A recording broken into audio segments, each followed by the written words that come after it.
You are listening to The Ed and Tom Show. Spoiler alert! Ed, you may not know this about me, but sometimes I guess I can become an asshole. Nothing's showing up on the Google. Fuck, we still gotta spin the fucking wheel. Don't pester me right now. This is why you're a fucking asshole. Drugs, alcohol, and domestic violence. Stress is bad.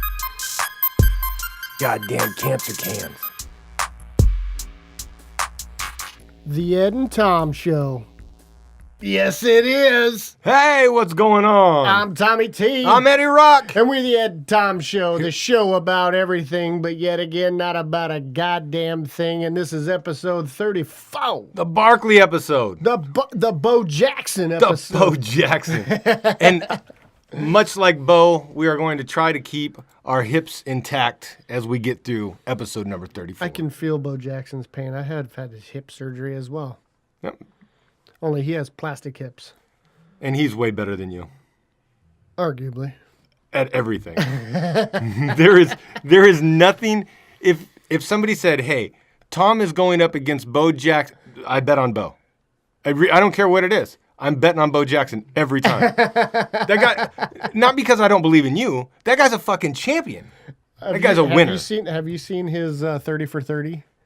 I saw part of it. I didn't see the whole thing. If half the shit that they talk about on there is true, he's a fucking superhero. He is a superhero. He is. He was like the epitome of a real down to earth superhero. If Marvel, like if Shield existed, they would recruit him. Mm-hmm. He would be like Cyborg. Wasn't there a cartoon where they took athletes and made them superheroes?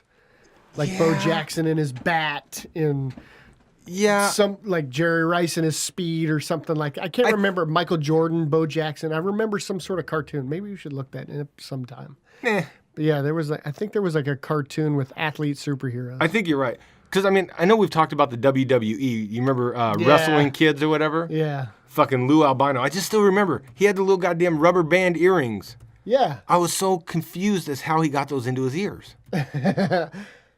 They really were in there too, weren't they? Yeah, but it wasn't until like a couple months ago when I realized that people that wear them big-ass gauges sometimes are faking. Yeah, I've seen that, yeah. The ones that go through and it look like all big on both sides, but it's actually just a normal needle that goes through your ear. Mm. So I think Lou Albino was faking. It was just an earring that was a fucking rubber band. Or he had it threaded through his ear and then resealed on the other side. Lou Albino could have been worth it. Did you say albino? Right. That's albino. Same thing. Something like that. But it's not albino. Whatever. I don't give a fuck. Captain Lou. Is he still alive? I don't know. Probably. I just looked for it. I'm not having any luck. But I remember a cartoon on there. But hey, I got to meet some fucking real life superstars. I've been around you many times, Tom. This was not new. No, by chance or happenstance or whatever, I had no prior knowledge of walking in. I walk into an establishment like a play. I was going to buy the new Blu-ray that came out, Batman vs Superman, with the extended edition. I bought it just for that reason. Have you watched it yet? No, not yet. Okay. I haven't. I've been busy with fucking college, and I have not been able to take that time. Your mom goes to college. Unfortunately, she didn't. Otherwise, anyway, she would have known about birth control, and we wouldn't be dealing with the problem we are now. You poor, uneducated lady. Fucking hate you. She's your mother, Tom. I would not say mean things like you. That. Me? Why would you hate me? For many reasons. No, just kidding. I got to meet 2 UFC fighters. Are you serious? Hector Lombard and Valerie, and Brent is going to kill me for this because there's no fucking way. She's Canadian. Valerie Latrino. Letorno. You met old Val. Val. The Trouble. Okay. Her name's Trouble. Okay. Val Trouble Laterno. Was she hot? Yes. Yeah. Yes. She was a little rough, but I guess when you get your face kicked in on a daily, you're probably a little rough looking. But I'd probably would not be mad to be balls deep in the hairy end of her guts. Have you been kicked in the face lately? No. Because you're looking for and I would totally kick you out of bed. But anyway. Maybe you should get kicked in the face. Anyways. I don't like that. I was like, could you imagine being a UFC fighter? No. Be like, hey, what do you do on a daily basis? Oh, I go to work and everyone tries to fucking attack me. I get kicked fucking retarded every day. Yeah. No, thank you. And if you were to meet this Hector Lombard, you see him on TV. He's a welterweight fighter. On TV, he's a specimen, like 0% body fat. Right. I saw him in between fights. Right. So he's a little heavier. The motherfucker, it was all fucking muscle, but he was huge. He couldn't fucking put his arms down. And he can't speak a lick of English. Oh. Well, not really a lick. He could say a little bit of things.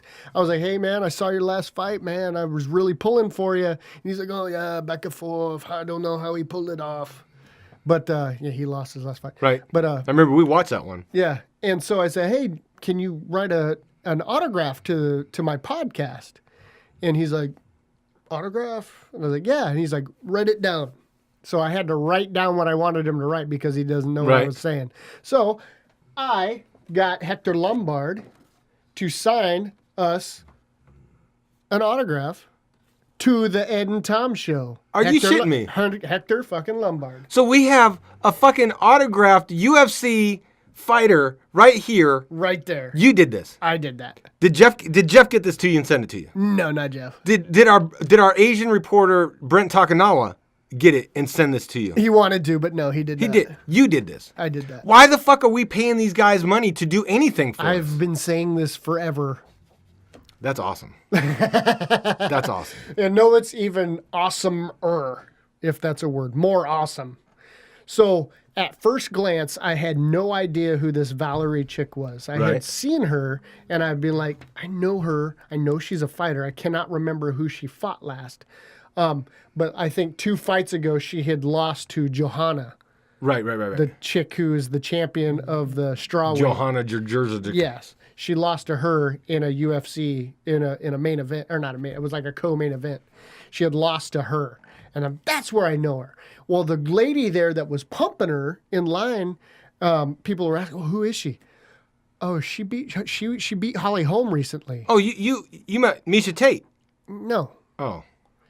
Or the chick that just beat her. Yeah. Totally not her. Not her. And she was like, yeah, she just beat Holly Holm not too long. I'm like, no, she didn't.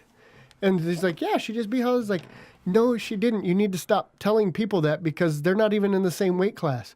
So then I got to thinking, am I an asshole for calling her out? So I started doing my research. They have never, ever fought. Really? Never fought. But that's what this lady was doing, was pumping her in line. Oh, she beat Holly Holm. Thinking that everybody's a fucking idiot and would think that. Oh yeah, she fought Holly Holm. Yeah. Well, what are the odds that you have a guy in line to see these people that actually do a podcast that talks about UFC every week? Loosely or not, I'm not an expert by any means. Right. But I've got my finger on the pulse. Right. So. Well, regardless, the people that handles this person should know whether they've done something like beat the fucking champion in their weight division in the last 12 months. That would be one of those highlight things that you know. But I get it. The person handling them may not be a fan of the sport. No, it could just be their job. And I think they were an employee of the establishment she worked for there that they were bringing her into. Right. Instead of like her personal promoter or whatever. Right. Yeah, I guess I was assuming that. So you're right. So this person worked for the store. Yeah, not the... This not isn't her UFC, manager or anything like that. Okay. No, and I think they were being pushed around by Pro Sups, is the company that they were a part of. It's like a supplement. It's like a supplement store online. Now I got a question though. Are these the supplements that John Jones is taking? No. Oh, and I forgot to tell you that this episode is being sponsored. This episode of the Ed and Tom Show, sponsored to you by Gas Station Boner Pills. Gas station boner pills. When you want to fuck a broad, but methamphetamine just is not enough, go for gas station boner pills. If you've got whiskey dick and you need estrogen blockers in your life right now, Gas Station Boner Pills.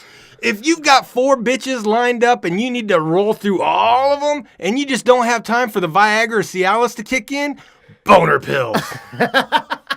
If you got a hankering just to gnaw on some fucking rhino horn, boner pills. You want to overdose on yohimbe bark or horny goat weed? That goddamn horny goat weed.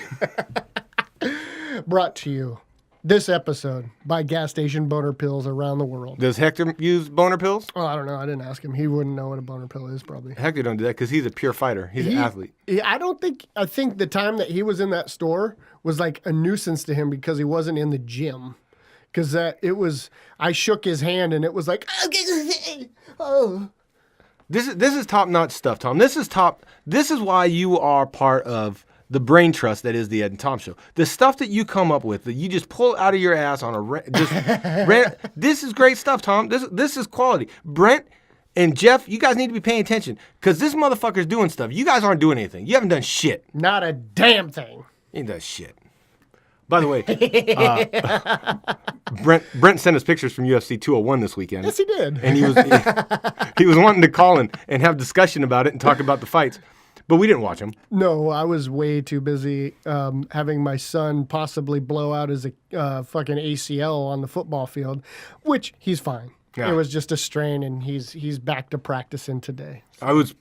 I was playing with paddle balls and foam hats. So I just did not have the time to commit to watching that UFC. But I'm sure it was good. We did watch the Lawler fight. Yeah, I did watch I take that back. I watched the Benoit fight. Benoit and Serrano, I believe they fought. I did watch that because I ate at Buffalo Wild Wings. They had the replay on while we were eating. So nice. I was able to see that fight. And it was fucking awesome. Yeah, that's right. It was Ryan Benoit and Freddie Serrano, the 125ers. It was fucking quick. And Brent, just to point out that he does do something, he did say, hey, these guys are fucking fun to watch, but there's no stopping power. There's no finishing power. And that they were rocking each other, but it wasn't hard enough. That's 125. You're not knocking anybody out unless you get lucky. First of all, what Brent said was like common observation. Yeah. Right? Hey, look at these guys. When was the last time that Mighty Mouse Johnson knocked anybody out? Never. Right. So, Brent, you gave a fucking general observation everybody could get. Don't give that bitch any credit. Yeah, he's driving down a car right now. He's driving down the road, and he's sitting there like, yeah, look at me. I'm a bad motherfucker. They respect my game. Nah, bitch, we don't respect your game. You ain't got no goddamn UFC game. Sending us some piss-poor-ass pictures up in the nosebleed sections. Mentoring Jeff to be the douchebag asshole he is, dressing up like Cher, singing around doing silly slappy songs. Silly slap.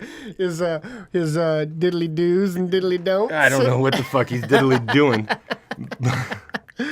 Oh. But great. Were they nice people though? I mean, were they the fighters? Oh yeah. I was telling them genuinely, I'm like, I am a huge UFC fan. I've watched both you fight. You guys are amazing. Everything that you put your bodies through, and just the sheer entertainment that we get to watch. And both of them were like, no, we're a fan of you, a UFC fan. So I was like, oh well, that's the cool. Popular thing to say. But thank you. Thank you. I'm respected.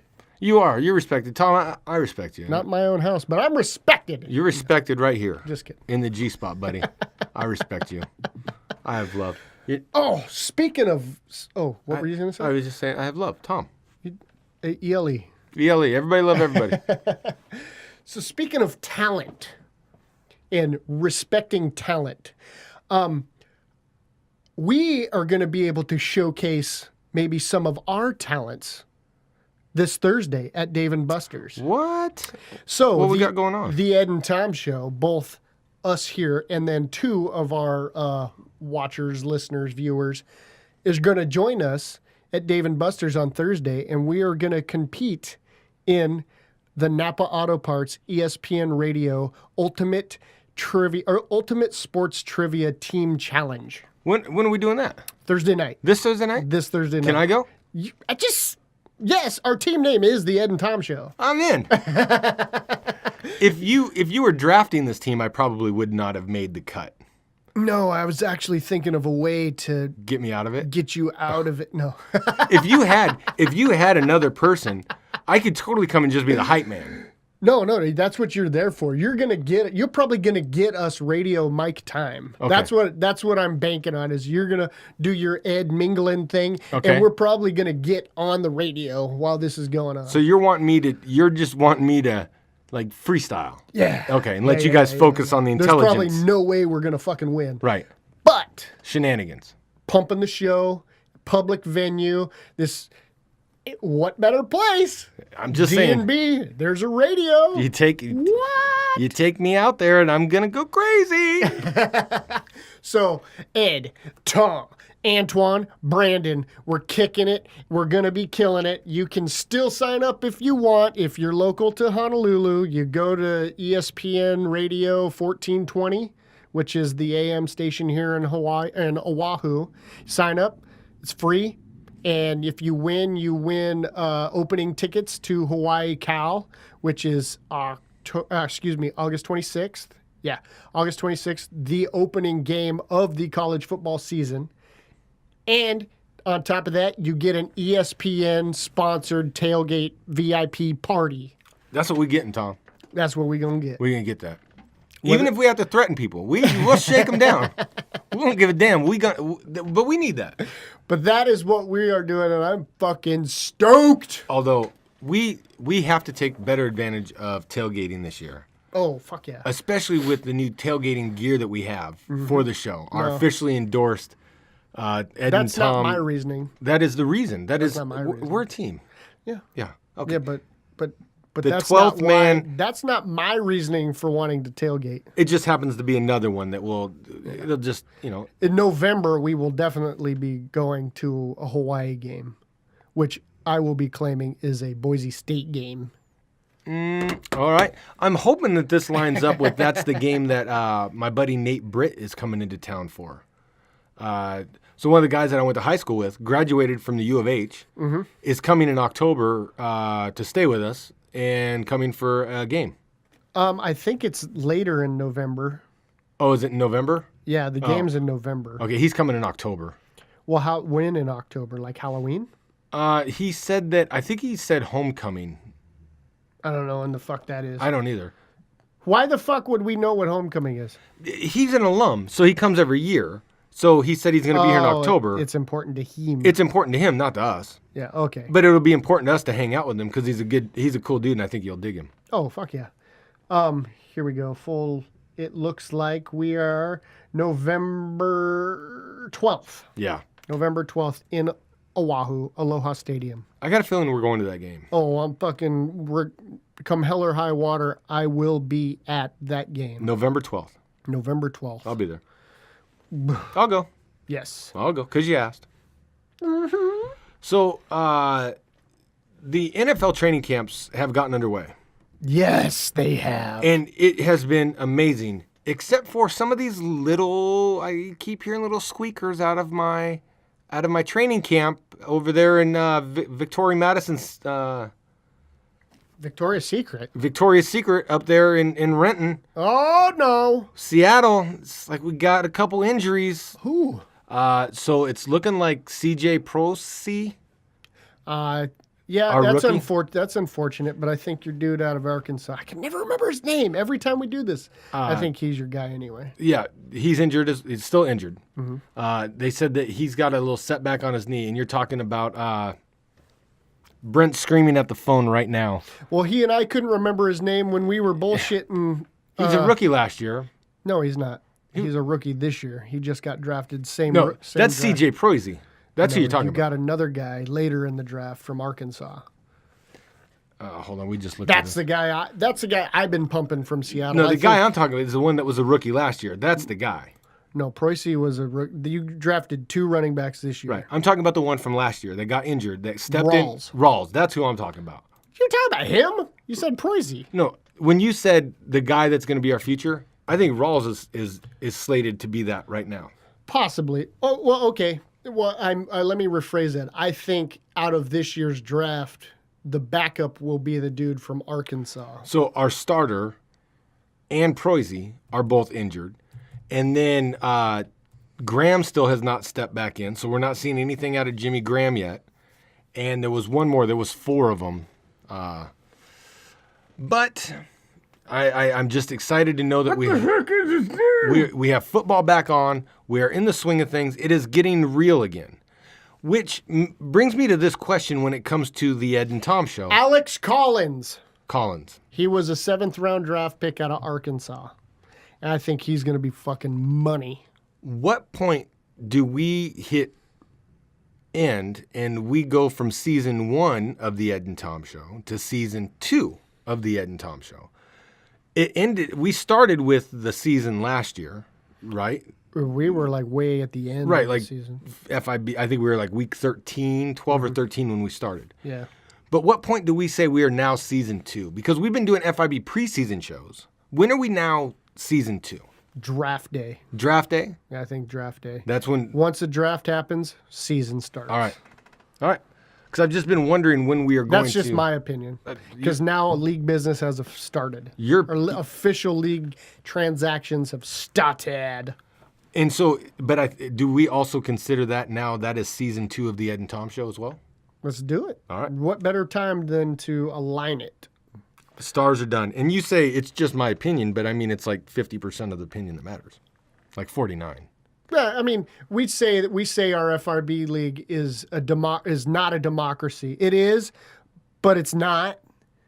I like everybody to have a voice, but ultimately when it comes to like things that kind of make sense, you and I are the same. I think it's like this. It's like I have 49%, you have 49%, and then the last couple percent are for them to be able to voice their opinion. And if we got into a deadlock, that's who we would go to. Yeah. But for the most part, we're going to make the decisions, but only because we're doing it for the betterment of the good. And we have the eye, the all-seeing eye. So yeah. So, but football season's up. Season 2 will kick off. It's so dope, man. I'm so excited. I'm so excited for this, Tom. I know, and it's everybody's up in arms right now with Cap and Gabbert splitting fucking reps. San Fran. Yeah, with splitting first team reps in training camp. I'm like, well, no shit. Cap just got cleared to practice this week.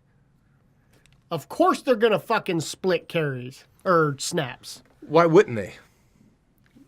Because they don't know, neither one of them has done anything in Chip Kelly's offense. They want to know who the best fucking dude is for the job. That's what I'm saying. I know who it is. I know who I would put in there, but why not put the best man for if Gabbert beats out Kaepernick?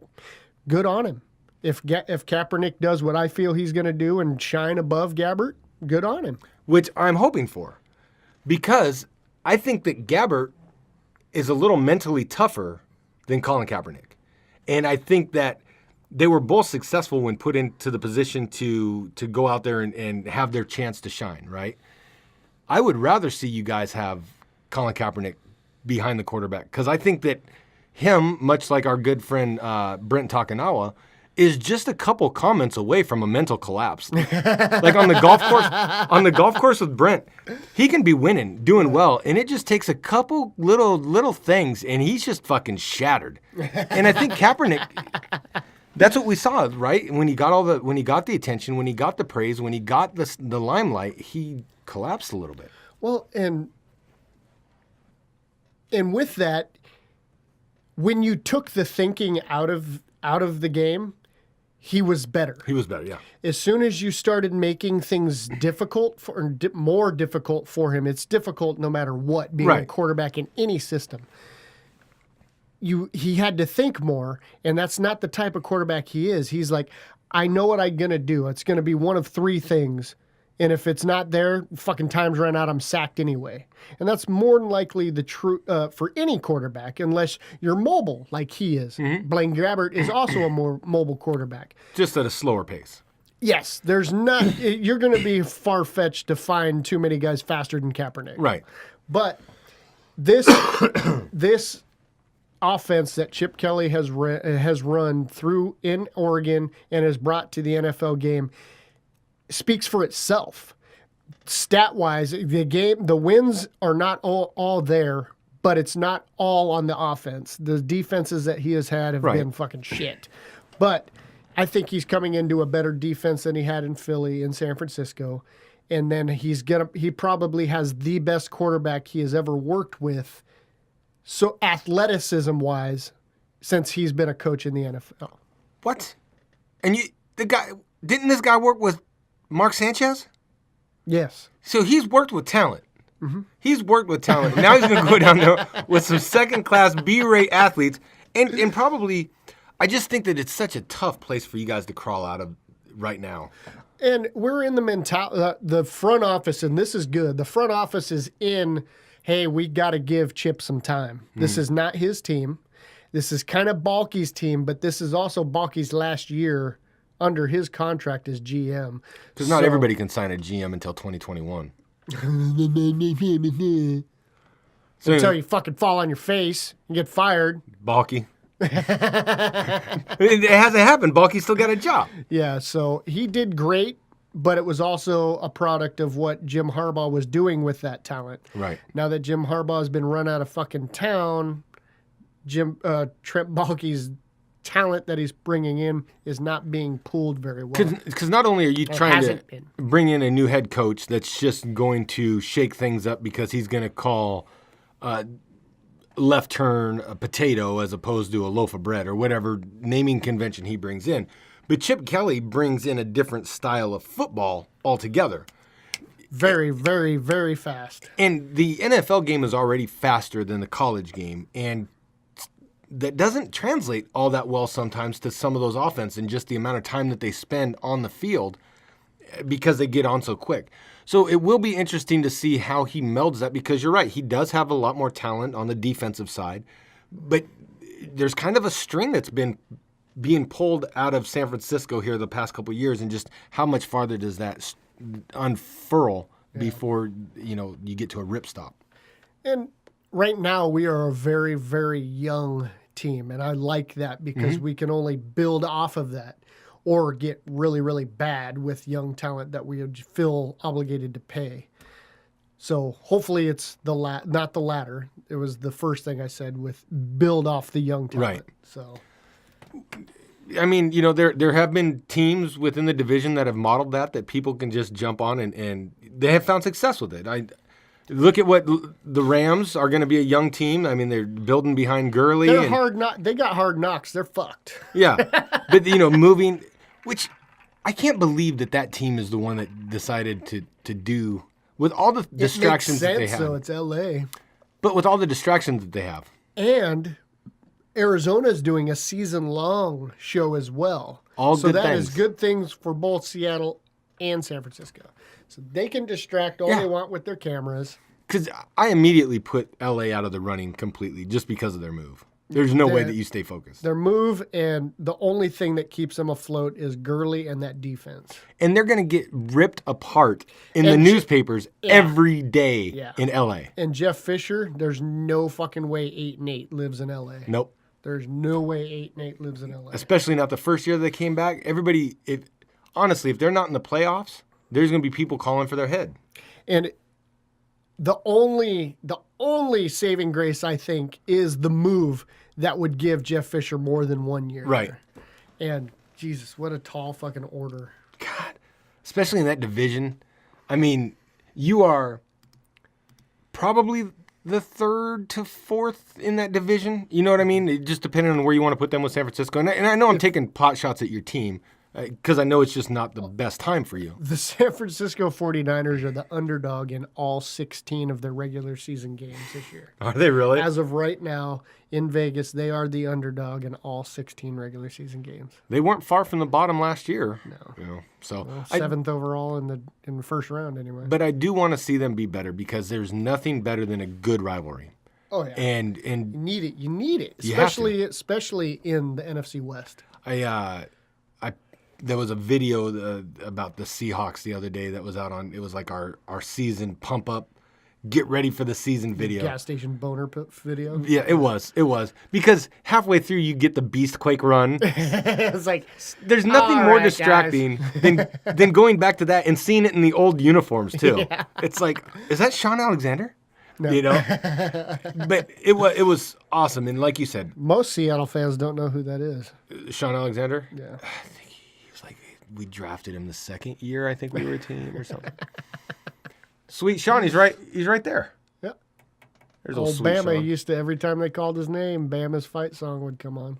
He was a bad dude. He was a bad dude. But that's enough about football. I know we're excited. You guys are excited. Our last Sunday without football has passed. We will talk to you about facts and football things as opposed to just opinions. And, yes. You know. One opinion I want to get off my chest, and it was on Chris Westcott's page, the guy who was just introduced as one of the newest members of the FIB. We haven't talked about that yet. No, we have not. But we did just do the FIB preseason number 4 episode and introduced the 2 new owners of the prestigious FIB Fantasy Island Boys Fantasy Football League. Okay. Met him today via Facebook and got into some very healthy and fun football banter with him and some of his friends on his Facebook page. And one of the big things came out is, what is the best NFL wide receiver tandem? Okay. What would you say? Immediately off the top of my head, I would go with Pittsburgh. I would say Antonio Brown and the other guy that they threw it to. The guy who got suspended or the other guy? Only because I'm going to say not the guy that got suspended. So not Martavius Bryant, not what's his name? Marcus Wheaton. There you go. Yeah. That was one of the tandems that came up, was those two. Knowing that he's suspended, I put in there like, well, shit, Antonio Brown and Wheaton or Sammy Coates or Darius Hayward-Bay, you put any of them next to Antonio Brown, they're going to be pretty fucking good. Right. But the people kept going back to Demaryius Thomas and Emmanuel Sanders. And I see it. The last couple of years, they're pretty good. Yeah. But who the fuck's throwing it to him now? Last year, the year before last year was great. Last year was But the best tandem? Best? Yeah, that's what it kept coming to. And Chris was saying that, and there was a couple other guys saying that. And I was like, I don't see it, man. I don't see it coming this year. So with the number of games that Gronk played last year, I would be curious if you could pull Gronk and the number 1 receiver from the Pats and see if that's better than those two, Sanders. Yeah. Gronk and Edelman. Yeah. Or Gronk and Amendola. Yeah, whichever their top receiver was last year. I mean, it's hard to tell. I think it was Edelman, even though he missed a lot of time. I would be curious if those yardages are the same or how far off they are. I think you're onto something there, yeah. Yeah, because, there's Gronk, and then there's everybody else. But Gronk he was healthy most of the year last year, so he had yards. I saw a stat where he has, since 2010, he has 65 touchdown receptions. It is the most in the NFL since 2010. Really? A tight end has it. 65 touchdowns. That's fucking crazy. But so I got to thinking about tandems. Okay. And I was like, okay, yeah, you got the Steelers. I was like, but what about that? What could be if Victor Cruz is good? Oh. And that rookie, Sterling Sharp, whatever, something Sterling in there, his name. That rookie they just drafted. Sterling Silver. That 3-headed monster. I brought that up. Then I was like, well, what about in Washington as well? They got Crowder. They've got D-Jack. They've got Garcon, kind of had an off year. He's one of those guys that always seems like he's going to have a good year and just never quite does. Yeah, he's like, oh, great for 4 games, and boom. Yeah. Great for a game, then boom. But then I got to thinking even further, and it was right in my face. I was like, the 2 Allens, Allen Robinson and Allen Hurns in Jacksonville, they're making fucking... Blake Bortles is, I think, the real fucking deal. Mm-hmm. And you got those 2 that I think are in the top 15, maybe top 20 of all wide receivers. So I think right now is Jacksonville. They got the best tandem right now. It definitely could be. Yeah. So that would be my say, Jacksonville. And I'm going to declare you the winner of that debate. Between you and Westcott and all of his cronies, I'm going to declare you the winner of that debate. You hear that, Chris? You've already lost to me. You've already lost. Now we have beat football to death. go get your own show and you can tell us we're wrong. I bet you won't. Bet you won't, motherfucker. All right, so let's move on then. Did you see the Mariners lose that game to the Cubs? Yeah, in this 12th inning. 12th inning, 6-0. The Mariners were winning, and they came back and they and won 7-6. lost. Yeah. Fuck. But it was an exciting. I only watched the extra innings because I got the update saying upset alert, blah blah blah. I was like, what? So I turned it on, and just so happened to be on here. Watched the extra innings, and it was fucking exciting. Was it? Yeah. Unfortunately, Seattle lost. It happens. But it was an exciting few innings to watch. We've had a pretty good go of it here. I think in the last 10 games, I think we're 7-3 over the past 10. Yeah. Or we're 6-4. We've had a good stretch of it here lately. The Giants have not been that good. I think they're still on the All-Star break. So they haven't come back yet. No, they've won a couple games, but we're still in first place of the NL West, but we're only 2 games back. That game, we were the number one. We had the number 1 record in the major leagues. Yes, you did. At the All-Star break. That is not a true statement anymore. The Cubs, the Nats, Texas, and that's it. Those 3 teams are all above San Francisco right now. But we are still first place in the West. We were at 7-3 until we lost that game in overtime, and then we lost tonight to Boston. So now we are 5-5 in the last 10. We are at 500 again. God damn it, we have lost. You guys have been lingering around there for most of the season now. But you, having been a former Mariners fan, you understand that 500 is a successful season. Yes. If we hit 500, we're happy. We're fans again. Yes. We care about baseball in the Pacific Northwest. That's all you got. But that's all we got. I mean, we can't be happy about basketball no Don't more. even have a football team. But the All-Star break went by. We got a team. We got a team, Tom. We got a goddamn championship since you got championship. Anyways, baseball All-Star break came and went. Not a whole lot of excitement. It was just kind of like, matter of fact, it was on, and I was like, oh, that's right, the All-Star break this weekend. My boy Johnny Cueto threw a turd of a game. He was the starting pitcher for the NL, and I think the AL scored 4 runs on him in 2 innings. And then that was it. That was it. The All-Star game ended up like 4-3 or something. 4-1. 4-1. It was 4-1. Yeah. Dumb. It was like fucking. It was dumb. Yeah, that's why I don't watch baseball till October. So I went and saw a movie over the weekend. A movie? I did. So did I. Before we get into this, I want to ask this question because I got this lady that I live with. You may have heard of her. Callie. And Kate the motherfucking hate. Kate the hate. Kate the hate. Now, let me explain something when it comes to movie going in my house. I'm not the biggest fan of going to like comedies.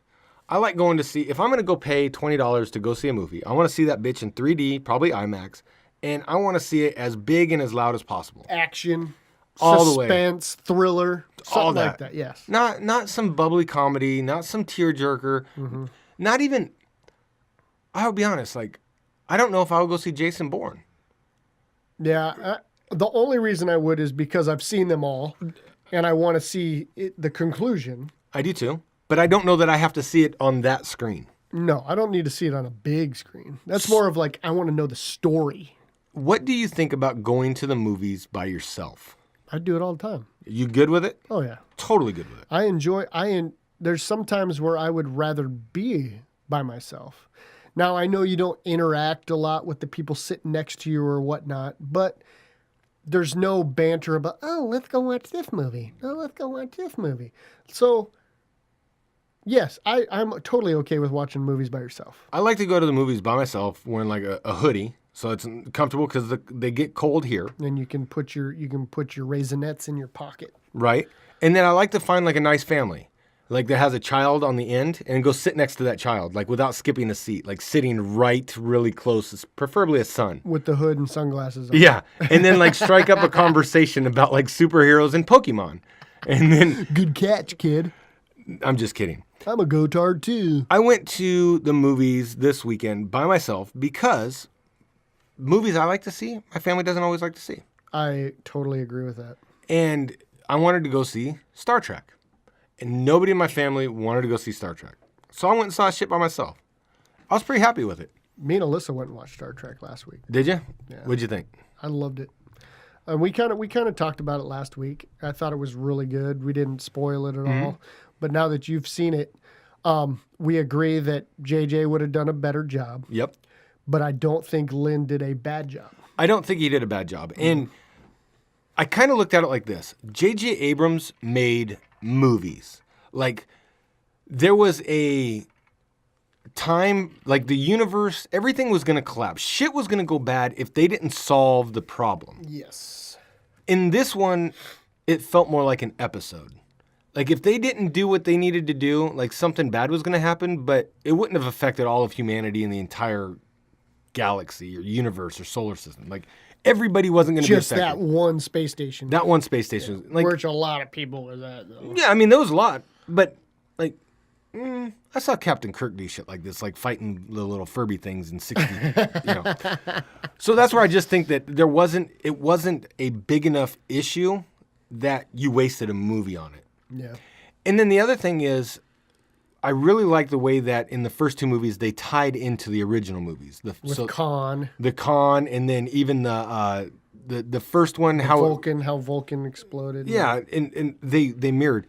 This one, it seemed like he wanted to do it because the third movie from the original was The Wrath of Khan. Mm-hmm. I'm sorry, not The Wrath of Khan. It was The Search for Spock. Search for Spock, yeah. And so, Spock sacrificed himself in the end of the second movie, and then they shot him off, and then the Vulcans were like, dude, what the fuck are you thinking? Like, if you would have just brought him back, we would have rebirthed him, and you had Spock. So then they go and they find Spock and bring him back. That's the whole point of it. Yeah. So in this one, they kind of allude to it, and they just say, there's something about Spock and mortality that comes up, and there's some kind of question there, but that's it. And it's really muddled, and it's a little confusing, and I don't think it did what he wanted it to, which was to tie this movie back to that third movie. Yeah. The way that JJ had done those. So, but it was a Star Trek movie. The cast was awesome. The characters were amazing. Oh, yeah. Every time Chekhov was on the screen, I was sad because I know that he's died in real life since that movie was filmed. Mm-hmm. But I thought they did a great job with it. So and the other point I wanted to make was this, and I thought about this the entire time I watched about this, and all I could think about was you. Not just sexually. All I could think about was this. We talk about Marvel and DC, and we say you can't compare them. Even though they're doing the exact goddamn same thing. The exact same thing. But okay. We can't compare them, but we do. Because we're spoiled. And because they're really doing the same thing. They're really trying, like, DC is really trying to steal the magic that Marvel has created. Mm-hmm. Star Trek is not trying to steal the magic that Star Wars has. I think they've kind of nodded. I think they're like, hey, there's no way we're going to top this, but we're still going to do our thing. And I think that's exactly what they did. They did their own thing, and it didn't tie in. It didn't seem to rip off. It didn't lend itself to. It was its own adventure in its own world, and it did nothing to do with the other one. Mm-hmm. I don't feel that when I watch a Marvel and a DC movie. Yeah, you feel there's a one-up. You feel like, okay, they did this with Superman and Batman. We're going to do this with Civil War. Right. You guys did this with Civil War. This is where we're going with Justice League. Right. So those are points that I would just like to make about that particular one. You can take a movie that has similar subject matter and make them so different that they're not recognizable. Yes. And that's what they're doing with Star Trek and Star Wars. And I like that. Mm-hmm. And I think they've done that. I think they've done a very good job with that forever. Mm-hmm.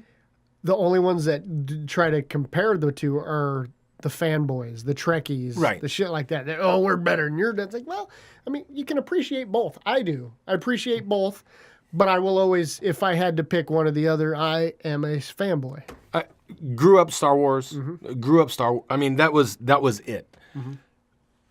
Later on in life, though, I went back and watched the Star Trek movies, the originals, and I understood why James T. Kirk was such a big deal. Oh, yeah. I understood what his personality was and what he brought to that character. So now when I go back and watch Chris Pine play Kirk now, it's like, oh, he's fucking nailing it. Yeah, he's got the swag. He's got it. I can't think of anybody better to play him. It was After great. watching him play, I was leery about the guy who's playing Spock. Yep. But he's killing it. He's killing it, man. He's a big one because remember he played on Hero. Yeah, he was Skyler. Siler. The brain guy. Yeah. I've never seen anything that he's done bad. Even American Horror Story. No, yeah, when he was one of the gay couple guys. Yeah. You know he's gay in real life. Oh, I didn't know that. Yeah. Kate and Beck didn't either. I was like, no, he's gay. They're like, no way. Yeah. It's like Sheldon's gay in real life. Sheldon. Big Bang Theory. Oh, is he? Yeah. Not surprising. No. Well, think about the one that everybody is always surprised is gay is Doogie Howser. Oh, yeah. Because of the way that he plays on How I Met Your Mom. Barney. Barney, Yeah. the womanizer. Yeah. And then in the... Well, while he was making that's when he came out. and then what was the other show? Harold and Kumar. Harold and Kumar. I thought he came out long before that because he's been married with a kid now for a while. While that show was out for a long time, How I Met Your Mother. Yeah. That's when he came out. Oh, was it? Yeah. Oh, okay. Yeah. But it might have been early on while making that, but it was definitely during. They did a lot of seasons of that. I didn't realize that. Yeah. Alyssa's been watching. I know he's been married and they have a kid together and which I saw. By the way, for everybody, I want to be the one to break this to you. I read it today on a tabloid. Portia and Ellen are breaking up. What? Yeah, apparently Portia is leaving Ellen for a man. It was on the Inquirer. Front cover, $330 million divorce. It's got to be true.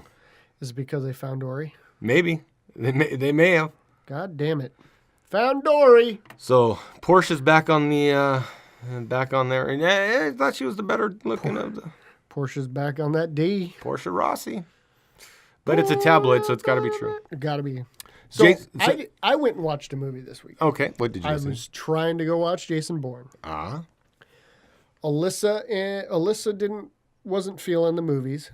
Sheree was out with Kate, and Tyler and I, we were off doing honeydew. Had a list of shit to do, and we had some downtime. So I was like, "Hey, let's go watch Jason Bourne." Tyler's like, "I don't want Jason Bourne. I've never seen any of them. I'm a dumb kid."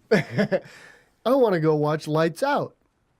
Scary movie. It's actually doing pretty good in the box office.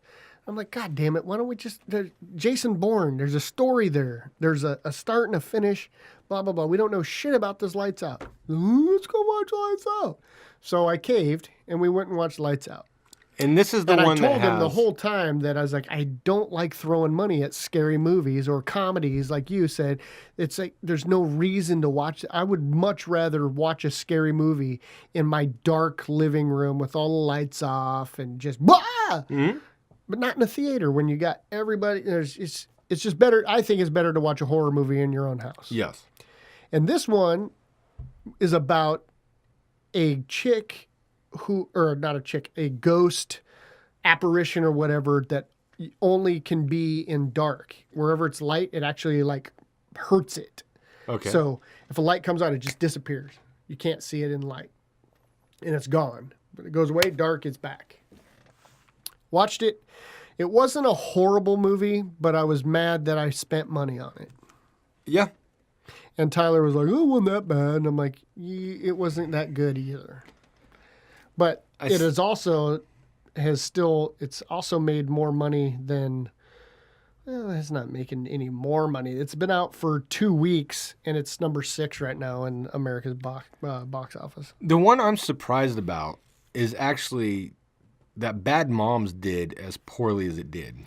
I know Sheree and Kate went and watched it, and Sheree said it was absolutely fucking hilarious. Every person I've heard has said that it, and it could be that it came out and all the women went and saw it this weekend. And now next week, all the guys are going to go with their girlfriends. I would be surprised. My guess is that this one does not drop the way that normally the movies drop 50% that first weekend, after that first weekend. Mm-hmm. I think that this one either stays steady or actually even goes up. I'm taking a bold statement and saying it's going to take a small tick up. I think at best it stays exactly where it's at because Suicide Squad comes out. Yeah. Suicide Squad comes out, and then Jason Bourne, I think, drops into that second spot. I don't.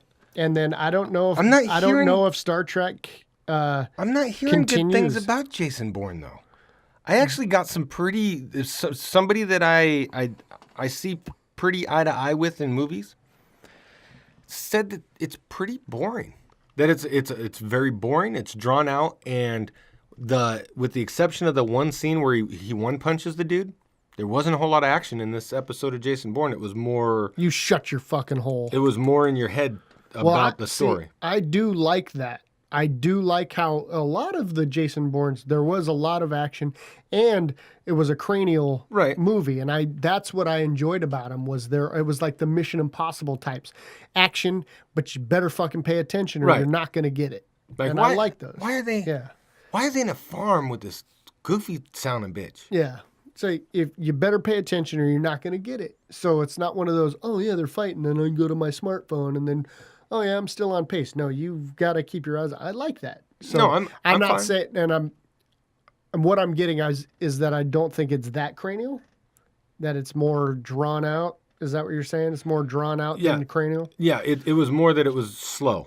Like there was a story, and they're tying up some loose ends, and they're finishing that out, and then they're kind of adding some things that weren't there, maybe that you didn't see, but that it just did not. It was hard to watch. Damn it. Which I was surprised because, I mean, Matt Damon doesn't make a whole lot of bad movies. No. And the Bourne movies, great source material. I mean, they've been books and people have read them, and they've put the other three together good. I know that there's four, but one of them doesn't count because it didn't have Matt Damon. But it did have Jeremy Renner. Which is fine. So, yeah, I do... But you're right, Suicide Squad. So, Tom, when the fuck are we going to go see Suicide? We got to tell the people. I want to go Saturday night. I can't go Friday because now that high school football season is up, my Fridays are pretty much all accounted for. And being a parent of a varsity football player, that means the games don't start till 7:30 at night, and I'm not getting home until almost midnight. Yeah. At best, 11-ish. Yeah. So I would say the best time for me to watch it would be not Thursday because we're doing D&B on Thursday night, would be Saturday. Okay. I don't know. I have not looked at times, but I'm thinking Saturday night would be the best. Chris Westcott said, "Hey, did y'all get the video I sent?" Oh, fuck yeah. I said, we've been talking shit all episode. Yeah. Are we going to play it? We're going to play it on this, right? Yeah, you wanna do that right now, and I'll look up Fandango times. Okay. So we should just do a little bit of the intro then. So we have been dragging you folks that I know you don't give a shit about our fantasy football league, but we've been dragging you through the mud over the past few weeks with application videos, with phone calls, with voicemails, with all these shenanigans. And Tom and I had to get together. We got a panel of people. We went over applications. We went through videos, we went through audio, we went through still pictures, Google Maps, Google Earth. There was no limits to AOL. The research. We went online. America was online. We dialed up 566 because we had questions. Mm-hmm. We got to the bottom of it. And we are proud to come to you tonight that we have solidified our selections for the 2 open slots for the FIB League. And they are as follows. Chris Westcott. And your favorite podcast regular. I would say podcast luminary, podcast royalty, podcast god. Chano Cruz. Chano Paulino Cruz, the brown clown, is a part of the FIB. He's going to be punching on your brown clown. No. Yes. No. Tyler's kind of nervous that he's coming back here. Is he? Yeah, because he just now knows that he was the clown. That touched him where he pointed to the anatomically correct doll. If Tyler just stays behind, I got him. just stay with me, Tyler. I got you. So these 2 individuals submitted application videos to be selected as a part of the FIB League, and I will play you Chris Westcott. Do we got volume? I think so. I will play you, and you will see this on YouTube, the video that Chris Prescott has put forth in his application. When it's playing right now. It's playing? Yeah. You're on this one, right? This has to be one of the most. I will rewind it. Football leagues I ever heard of. All right. There we go. Crank that shit up. Hey everybody, Chris. This has to be one of the most intense fantasy football leagues I ever heard of. I never thought about ever doing an audition for a fantasy football league. Usually people beg me to come in, but I guess I'll make an exception this time. Little background: I'm Chris Westcott, stationed in Baghdad, Iraq. Stationed, I actually PCS here to Baghdad, Iraq. In October, I'll be moving to Hickam Air Force Base for 3 years. So you guys get to see this ugly mug almost every time there's some kind of fantasy football gathering. I love fantasy football, man. Had mild success with daily fantasy football. To this day is rigged.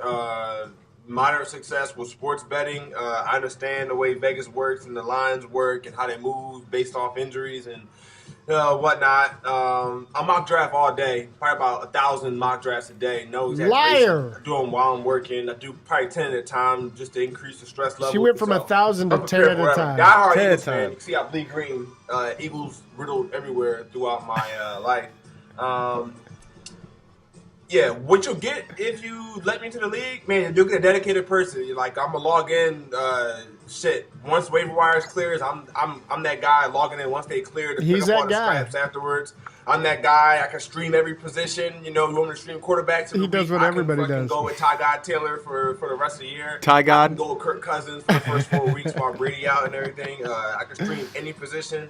I'll even offer y'all help. You know, I know Ed, you kind of suck at it in Tom. You said you're new to this stuff and everything. So by all means, He if y'all said- need he said help I said I with, was new to it. drafting or fantasy football advice, just hit me up anytime. I'm available 24/7 for I offer my consultation for free for the other non-players in the league. If you don't, What a saint. if you don't let me into the league, bad things will happen. On top of my head, one, I'm very petty, so I'll write a bad Yelp review for your podcast. I'll catfish all your children, make sure they're of age first. But they'll get catfish. I just seen your son got his license time. Congrats on that. Hope you don't have a Tinder profile because I will catfish his ass. So get ready for that. I don't know. I will definitely come after y'all. I'll find a way, even if I know where you live at. Heat-seeking missiles are out there, barracudas, foxhounds. Like, there's a way to figure out. So just get prepared for lots of catfish, lots of barracudas, and bad Yelp reviews. So, you got any questions, hit me up. 6'1", tons of fun. It's your boy, Chris Westcott. I get in where I fit in. I'll get down for that crown. $1.25 fresh out of water. Aiming a rocket with change in my pocket, wherever you want. I'm here, 24/7, live in the rec. All right, I'm out this bitch like an abortion. Bye. Oh!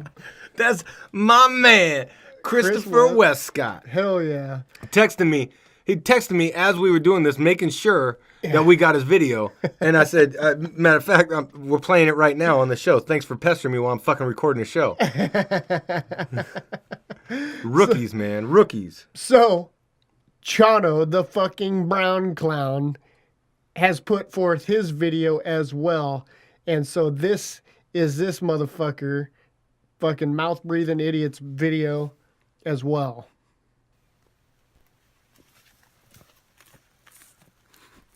Heard you guys are looking for some good men. Well, I like to consider myself a pretty good man. Just come out of the woods, wrestling a bear. Don't like to brag. Manly my beard did all the work. Humble brag. Anyways, if you guys are looking for real men to join your team, well, look no further. I'm a real winner. Just made this road 2 days ago by myself with this here pickaxe. I don't like to brag, but it's just what I do. I'm not a cunt or a pussy like you two fuckers are. I sure do like to work and win. Anyways, if you're looking for a real champ, look no further. Choose right here.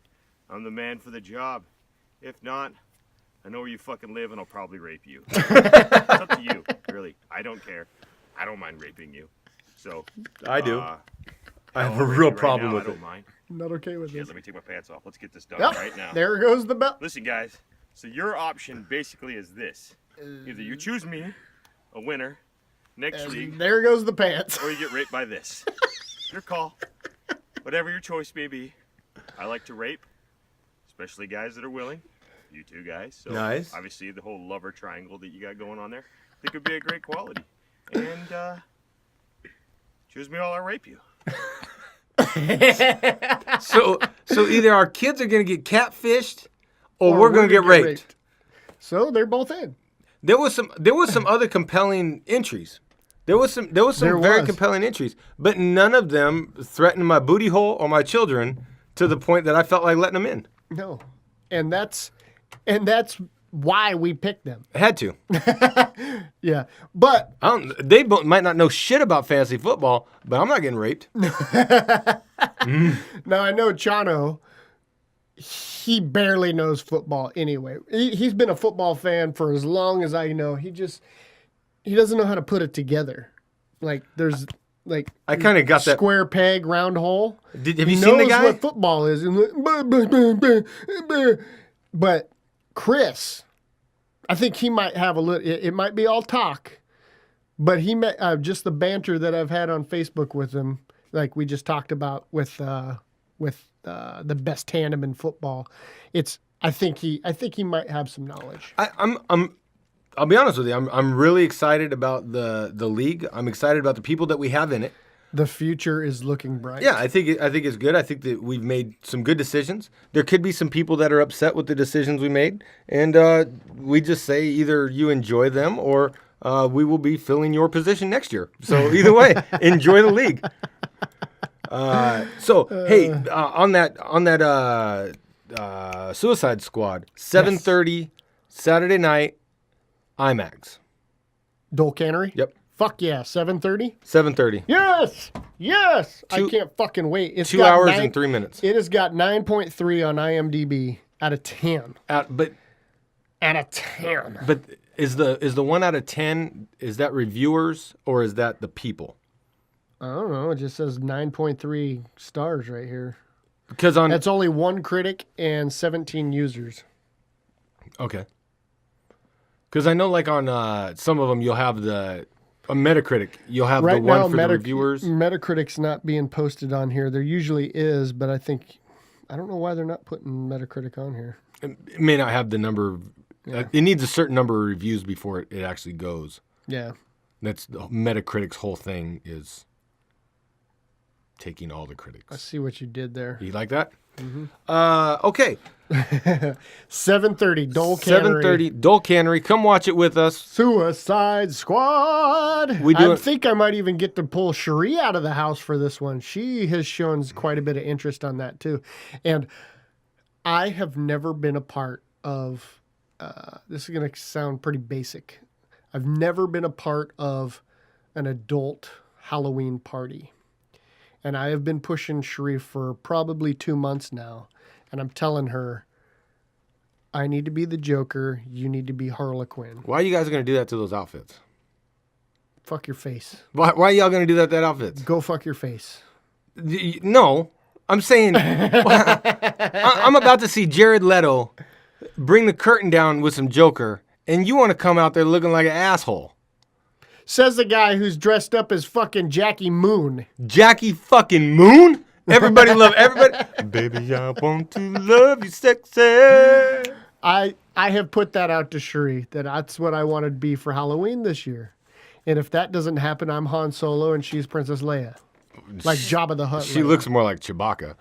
But why do you guys have anything you could put together for Saturday night? Maybe we all dress up and go Saturday night. I'm not doing that shit. Why not? That's dumb. I'm not even that big of a fan of DC. See? I don't even dress up for Star Wars movies. You want to dress up? Yeah, we did. We wore socks. Or socks. We wore socks every day. Superman versus Batman, we dressed up. I had a Batman shirt on. I went as Clark Kent, and then I pulled up in my Superman. I don't think I would get the costume I would want by the time Saturday rolls around. Yeah, just wear a bow tie. I would go like all out. Yeah. Like white face. That's racist. No. Joker, white face, green hair. That's racist. I can't be part of your racist shenanigans trying to paint your face on to be something you're not, Tom. Fuck your face. Okay. So, you know what? Nothing for video games, but you know what? I don't know. Yeah, I don't. I know there's like 26 days, 25 days till Madden 2017. Madden 17 comes out with old Gronkowski on the cover. I'm fucking excited for that one. Just the whole weekly updates. I don't know. With the commentary and everything like that. I'm excited for that. Money. I just feel that they kind of robbed from us We are the totally Madden getting cover. We are. Rob, who? Okay, so we didn't. There was no hype. There was no like. Oh, I thought you were doing a fucking Seattle thing, like No. robbed Seattle. You mean No, no. the fans? The fans. We didn't get the vote on it like we've had in the past. Yeah, we didn't get any of the fun or the shenanigans that go with who's going to be on the cover. I mean, remember the was that Madden that Wilson and Kaepernick did their thing with the eyebrow? Yeah, they're like, because we played week 1, I believe it was. Yeah, and that's then right. the loser has to shave an eyebrow off. Yeah, and so they did those fun things, and they did it around Madden. Showed the kids growing up, Yeah. fucking dodging hawks. They did such great things, and then this year it's just like, oh yeah, Gronkowski. Yeah. Kind of like the Pro Bowl. It's just AFC versus NFC. No more of that draft team shit. Yeah. Onward to going to Orlando. Nobody cares about the Pro Bowl anymore anyway. I fucking cared about it. I did too. I just don't like the whole before the Super Bowl thing. I don't either. I wish it meant, like we talked about it, meaning something like baseball, how it means something there. But check this out, Tom. Executive decision. The Ed and Tom Show presents The Cinematic Circle of Criticism.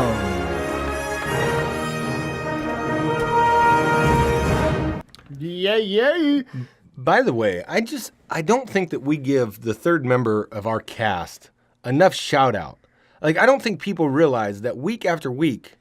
She endures this grueling desert heat in here with us. And there's weeks that you're not here. Mm-hmm. There's weeks that I'm not here. There has never been a week that she has not been here. True statement. She is a better cast member than you and I are. Even while you were in Washington and I was breaking news that the trophy lost, guess who was right there by my side? Callie. Ridiculous, this dog. With Buster. With Buster. Buster might have been humping her leg. I don't know. Which I think she brought something back because she's been air humping a little bit here lately. Just walking around. I got to do something right now. Yeah, I'm talking about you, I bitch. miss Buster. Do they fuck up there? No. Are they? Because I think Buster's shy. as far as I know, Callie is a virgin. And Buster is not, because my in-laws' dog, which was a male, raped my dog multiple times to where Buster fought him and they got like scratches and Buster's bites. a victim? He was a rape victim. Was there confetti? No. We cannot condone this type of action. Was that other dog put down? No, he's a good dog. Or Okay. well, He's a rapist, Tom. he had to be put down, and that's kind of a sore subject. Okay. Not because of the rape. I'm just saying, you're over here supporting rapists and whiteface. I don't know what kind of shit you're trying to bring up on this episode, but I'm not okay with it. No, Rascal was a good dog. I'm sorry, Rascal. And Rascal is no longer with us, but not because of the rape. All right. Well, he should have raped more people. He'd still be alive. It's not my dog. I don't care. But I get it. I'll tell you, though, I had a friend of mine that I worked with, and he came in one day, and he was, like, fucking distraught, man. I mean, he's like, my dog, man. That dog got ran over by a car. Oh, fuck. And I didn't get it. I hadn't had a dog. I didn't have a dog at the time. I hadn't had a dog since I was a kid. And I was like, okay, you got to realize when I grew up with dogs, like I had my dog growing up, but I remember watching its puppies get their heads smashed in with a hammer because they had it was in the summer and they'd gotten like maggots in their head. Oh. So I grew up on a farm environment. So I understood life and death of animals from a pretty early age, right? Like, these are extra puppies that we can't have, so we're going to kill them. Mm-hmm. Oh, well, that makes sense. We can't feed them. And I know that there's people out there that are cringing just thinking about how horrible of a people I come from. Just know that Ed will cry while watching Pitch Perfect. I will cry at the drop of a hat. I'll cry like a little bitch. I ain't even gonna lie. There are certain things that I can't be around because I'll get emotional. But smashing puppies' heads in is not one of them. Not one of them when I was a kid. About 3 months later, I got a dog. And I went back to him and I said, I get it. I totally get it, dude. I was not emotionally supportive of you at that moment, and I get it now, and I apologize. I had to. I didn't get it. Now I do. So somebody lost a dog, I get it. That's a big deal. I'm not trying to be mean and facetious to that, but their fucking dog's a rapist. So you just got to remember the dog's a rapist. I'm just saying. But I get it. It was hard times, man. Yeah, it's hard. It's hard being a bitch. And when you're a dude, every hole's a goal. Yeah. Even the ones on Tom. No, not me. So we fucking spun that fucking wheel last week, and we spun horror. Yes. And we watched Dead Snow. Little Nazi zombies. Yes, and I apologize because we did not do our due diligence to see if this movie was broadcasted in English. It was not. It was broadcasted in Norwegian only, but with English subtitles. Right. So I got to read a movie again, but it wasn't bad. It wasn't bad. About those subtitles, they were saying very English things. Yeah. Like they were speaking like they were Americans in a foreign language. Like the one movie buff, he kept quoting in English movie quotes. And it was from Norway? Yeah. Norway, right? Norwegian? And I don't know what it is about that language, but it's close enough to English that as I was listening to it, it didn't sound foreign on my ears. I had no idea what they were saying, but it didn't sound like, if I listened to somebody speaking Spanish, it just like, ping, ping. If I listen to somebody speaking Japanese or Korean, it's like, it's not a language. Stop banging pots together. But when these guys were speaking, there was multiple times I was watching the show like, why don't I understand what they're saying? Oh, that's right, there's subtitles. So it wasn't overly distracting is what I'm getting at. This particular language is not, is close enough in its sounds that it wasn't distracting. Not like that goddamn World War Mexican movie. World Cops. World Cops. I couldn't fucking do it. Buenos dias, buenas tardes. Buenos dias, buenas tardes. Buenos dias, buenas tardes. So, this movie, although not distracting, still not that great. No. But it had moments where it kept me not wanting to turn it off. Yeah. It's like, all right, I want to power through this. It's like a bad sandwich, right? But you're really hungry, so you got to finish it because you don't know when you're going to eat again. And it was all about Jews gold. Yeah, it was. This is what it all boiled down to. Jews gold. Jews gold. And the fucking Colonel Zombie needed to have it. It's his shit. It was his booty. Their zombies in their world still have a rank structure. A rank structure. They can run. Yeah. They think, and they still have to eat flesh. They are like such an evolved form of zombies that, although they were pretty easily killed, yeah, they were a formidable foe just based on the talents and skills that they had. They could run. That was the big thing. They could fucking run. And there was an opening scene, and this chick is running through the woods and running and running and running, and it was right there. They even snuck up on her and popped up right here in her face. Yeah, I peed a little bit on that one. How in the hell does somebody sneak up in front of you? They're good. Well, later on in the movie, with the funniest fucking part of the movie, you got this doctor. Well, a backstory. Okay, college students go to fucking party in the snow in a cabin in Norway to go skiing, sledding, all things snow sports. So there's this one dude who is supposed to become a surgeon or whatever, cringes at the sight of blood to where he almost throws up.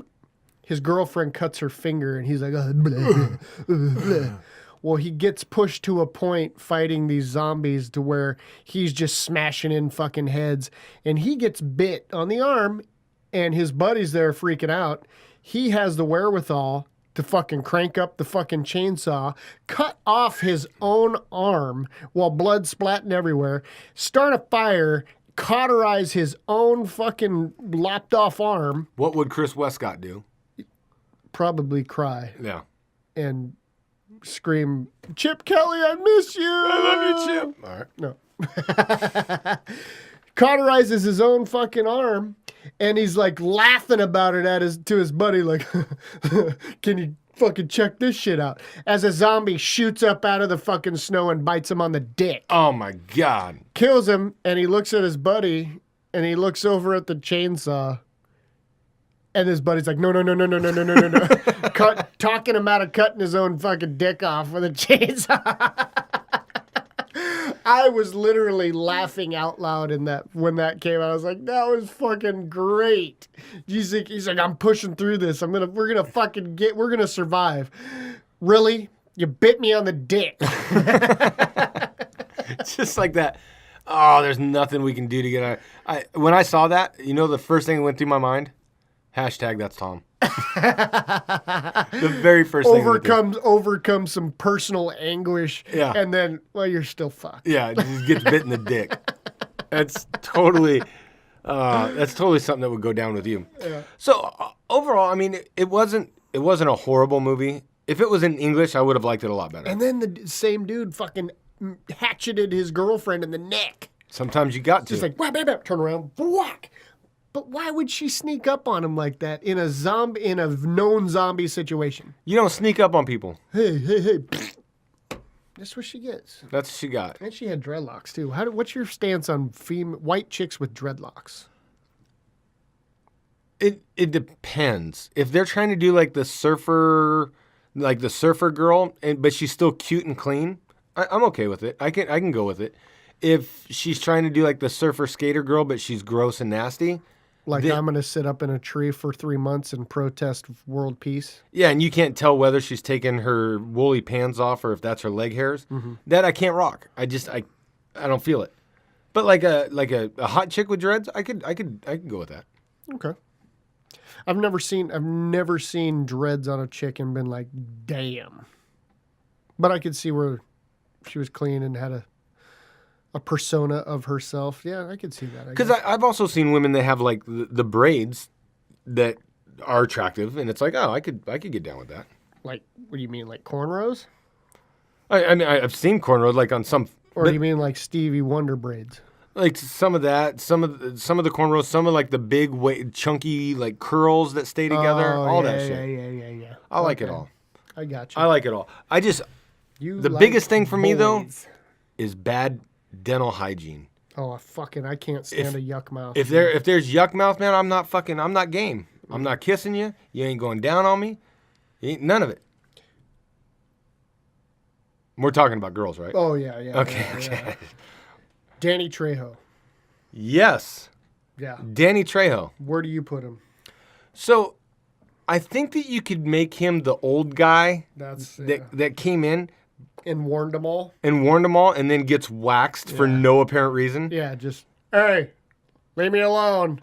And then dead. Yeah, I'm like a weird asshole. Yeah. Like, I'm coming to your house. I'm going to insult your stuff. I'm going to put my cigarette butt out in your coffee cup. Mm-hmm. But it would almost be like him in Zombie Hunter, where he gets waxed pretty early. Yeah. So I was going to say him, or I also wouldn't mind seeing him be the Nazis' colonel? The colonel. But it would have been weird to have a Mexican Nazi. Yeah. That was my only reason why I not him. If we did that, it might resurrect Hitler.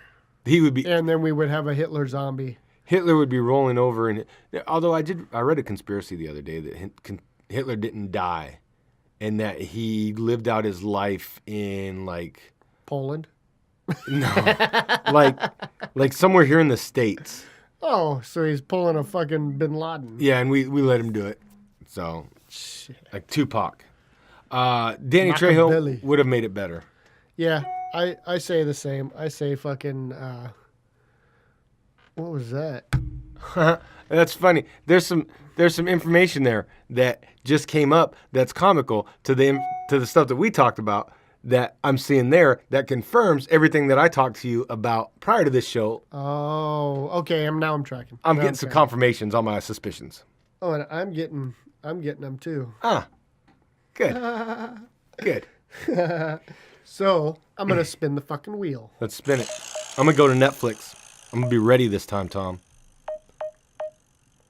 My whole thing this week is either to be ready or to cut it out so it looks like we're ready. Indy. All right. You call him Dr. Jones, doll. So go to the next subject while I'm picking.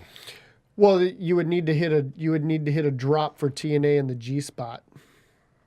Oh, because that is our next segment. Is that where you want to go? That's all we have left. Oh, I always got shit. TNA in the G spot. TNA in the G spot. I'm retarded. Yes. Yes. TNA in the G spot. We got some motherfucking questions. This from a new follower on Facebook. Did you want to break it? Should I? Yes. I meant to do it earlier. So, Tom, some things have happened in my life, and some stars have aligned, and there have been many times over the past 6-7 years that I've said, you know what, I'm going to start a Facebook account. And people have been like, Ed, maybe not. And I listened. And I've gotten so far as to fill everything out one time and just had to hit the submit button and backed out. But, Tom, I did it, man. I made the dive. I took the dive after the class reunion and dealing with the people and meeting them and seeing how kind and caring people outside of my life are, right? So if it's not you and Dale and Will and these other assholes that I hang out with, how much I can actually enjoy people. I decided to get me a Facebook account. And That's awesome. instantly between Kate Bon Jovi and your Facebook page, you guys are well established with friends and followers. I was able to pick up a few pretty quickly, and they made me feel welcome. So I want to thank all my new friends on Facebook for making me feel so welcome. And your addition of having Facebook in your life has developed a TNA question. What? A little I TNA? believe you said it was your brother, Travis? I do have a brother named Travis. I think this is him. I believe it is. So it's a football-related question, a very specific one. What will Denver Broncos rushing attack look like this year? C.J. Anderson got his contract and is down in pounds, and they drafted a badass running back this year. That running back would be Devontae Booker out of Utah. Utah? Yes. Okay. So, you want me to answer this now? Well, it's your brother. I don't know if you wanted the First crack? Yeah, first crack-a-lack. Well, okay. First of all, why nobody gives a fuck about Denver first, right? They are Super Bowl champions. They are the Super Bowl champions, but remember, Kind of a big deal. the entire reason that I hate Denver is because I grew up in a house with Bill and Travis, who were both huge Denver fans, and they happened to be during Elway's years when they were winning, and I had Brian Bosworth, right? I had Joey Galloway and Brian Bosworth. And you guys were in the AFC West. Right. And so we were bitter rivals. So I grew up fucking hating the Broncos and by extension, hating Bill and Travis. So he's doing this on purpose to get under your skin to make you talk about him. Well, I think that this is, Or is he like genuine? I think this is a genuine question. Like, hey, let me see where you stand. Let's see what your thoughts are. Remember, me and my brother hadn't talked for 5 years prior to the class reunion. Oh, wow. So this is like my third interaction with him, I Well, guess. you're off to a great start by telling him you hate him. I guess that did come across weird. So here's what I think. I think that Denver has had some ups and downs over the past 4 years with their running game. There's been a couple Most years definitely. where it's just like C.J. Anderson and Ronnie Hillman were there and they were killing it. And then the next year they disappeared. No, Sean? And then no Sean was like a guy and then no He's gone. not even in the league. So Which I is think mind-blowing to me. Denver has always had that good rushing attack. And when we look at them historically, you look at Terrell Davis. One of my all-time favorite. I have a Terrell Davis jersey. Do you? Yeah. It So- was a gift. Yeah. So we know we're talking about a team that likes to run the ball. John Elway, as their GM, understands the importance of running the ball. And I will tell you, John Elway has been doing one of the best jobs I've seen as a GM. Like, he has really done a great job. Their running game, though, has been so dependent on the passing game. Yes. And that is where I think that It doesn't matter which running back you put in there. When Peyton Manning was throwing the ball, nobody gave a shit about the running game because they had to defend that. And so then you had these guys that could break out and get those 11 and 1,200 yard seasons. Yes. And then the next year go to another team and completely disappear because, oh, this guy's a 1,000-yard rusher when he really wasn't. He just had a great offensive line because what did Peyton say when he came into Denver? You have to give me a line. Oh, yeah. John said, I'll get you a line. You have to guard the Statue of Liberty. He's not. I think he had his longest run in the Super Bowl. Yeah. Of that season. And he also had a naked bootleg. Yeah. So he's protected. Yeah. So you had all the stars aligned for Denver to have an amazing running game. Mm-hmm. Here's where I think It wasn't amazing, though. but it wasn't, but it was good. Good enough. It made those guys have some fantasy relevance. It made those guys get contracts. But then you have a year like last year, where Peyton had a bit of a down year. Mm-hmm. Running game wasn't that great. They did the things, but their defense saved their bacon a lot. Defense wins championships. So where do I think Denver's going from here? I think Denver has to figure out what their identity is going to be in the passing game.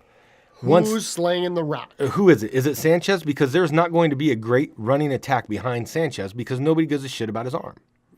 And so I think that is the problem, that the identity issue that Denver's running into right now is with the quarterback, not necessarily with the running backs. Do I think that they have talent back there? Yes. But when you talk about C.J. Anderson, Noshawn Marino, Ronnie Hillman, they were all pretty interchangeable. So just because C.J. Anderson now has money, do we think that he's going to be better? No, I think he's going to be just as good as he was and serviceable, but I don't think he's going to have the distraction of the quarterback to give him the ability to run the ball as effectively as he has in the past. So what do you think about Devontae Booker? I do The rookie out of Utah. So Utah? Fuck Utah. Utah ain't even a team that plays nobody. Who the fuck they play? The Hawaii, and they play Boise State once in a while. Fucking a garbage washout team don't play nobody. They ain't gonna. You can't expect Utah to be like, oh, I got a fucking running back that's gonna get some respect. Clowns. All right, so you just went on a very awesome tangent in about NFL, and then your blatant disregard for anything college knowledge just came out. Utah's in the Pac-12. They play some, like I said, Utah plays some great teams. I mean, you know, they got the Cougars, the Huskies, you got Oregon, them California teams, Arizona. They stack up against people every year. So when you have a running back like this guy that's coming out, you know he's been battle tested. So you're going to expect him to take the rock and learn behind some great young running backs who have some experience, but still have some miles left on their wheels. And he's going to be able to learn.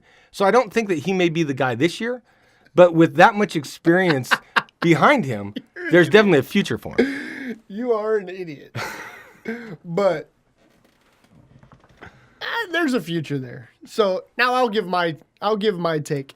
It's somewhat similar to what you're thinking. I think before you can decide what the rushing attack's going to look like, you have to decide who's throwing the ball, because that is going to tell your tell. Yep. If it's Sanchez, C.J. Anderson needs to be better than he was last year, a lot. If it's Paxton Lynch, we don't know. That's the X factor there. We don't know. If Paxton Lynch is a starter, we don't know. We know he's mobile, more mobile than Sanchez, and we know he's got an arm. But is he ready for starting in the NFL? We don't know. And it's not looking that way. And I do not know who the third quarterback in Denver is right now. I know there's three. If I was a Denver fan, I would absolutely 100% not want Paxton Lynch to be my starting quarterback this year. Oh, no. Definitely not. I want him to learn. I want him to educate. I want him to not be the Blake, and I'm going to say Blake Bortles, because he just got jammed in there and was expected to. And so his first year, he did some great things, but he was shaky. Like we did with Mariota, like we did with Blaine Gabbert, like we did with pushed out by Bortles, homeboy up there in Tyrod Taylor, RG3, some great quarterbacks that have a lot of talent, but they never got an opportunity to mentor and learn behind anybody. When you look at Aaron Rodgers, when you look at Tom Brady, when you look at Brett Favre, when you look at these guys that have had longevity. Even Ben Roethlisberger, they had to fill some lumps. They had to sit behind somebody who was good, and they learned. Well, Ben Roethlisberger only had to sit a couple weeks. That's true. And then Tommy Maddox got fucked up, and then the rest is history. Yeah, Tommy Maddox not necessarily. So that was a bad example, but the other ones you get it. Yeah, definitely. You are correct. But the NFL is a win right now. Right. We got to win. What have you done for me lately? And what are you doing to justify your salary? So back to it. CJ Anderson has to be great. Yep. If Sanchez is the starter. We don't know what happens with Paxton Lynch behind center. We hope he doesn't.